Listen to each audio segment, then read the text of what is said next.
to explain her amendment. Thank you, Mr. Chairman. Thank you, Ranking Member Hall, as well. Back in May, when this committee held a hearing on water supply challenges for the 21st century, one of the expert witnesses here was Dr. Stephen Parker, Director of Water Science and Technology Board of the National Research Council.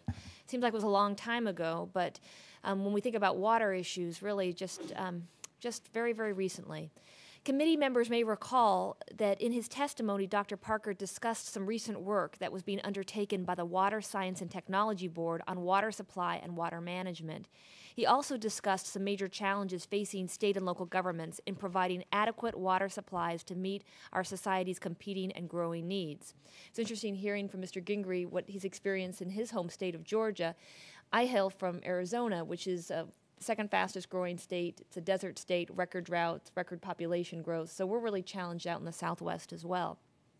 Now, as part of his response to members' questions following the hearing, Dr. Parker conveyed his recommendations for a study of water management practices in use in the U.S. and around the globe. The purpose would be to identify effective practices that could be implemented or implemented more widely in the United States. This amendment, Mr. Chairman, would authorize such a study by the national academies in coordination with the EPA. The study would examine innovative, systemic approaches to managing water supply, wastewater, and stormwater in urban areas and surrounding communities. But a special emphasis will be placed on studying the interrelationship of water supplies with other major systems such as energy and transportation. In addition to looking at practices that are already in place, both here and abroad, the study would identify priority research and development needs going forward. The study would also assess barriers to implementation of new practices. Mr. Chairman, this study would emphasize both the soft path and the low impact approaches to water management. And these terms I think we're going to be hearing more about in the future. The term soft path refers to a framework for thinking about how to integrate different water supplies, for example, treatment, supply, delivery, to increase overall efficiency of use. Soft path approaches emphasize using the natural capacities of ecosystems to provide filtration services and clean water.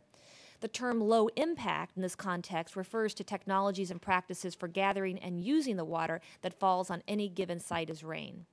Together, both these terms describe the cutting edge in thinking about water management.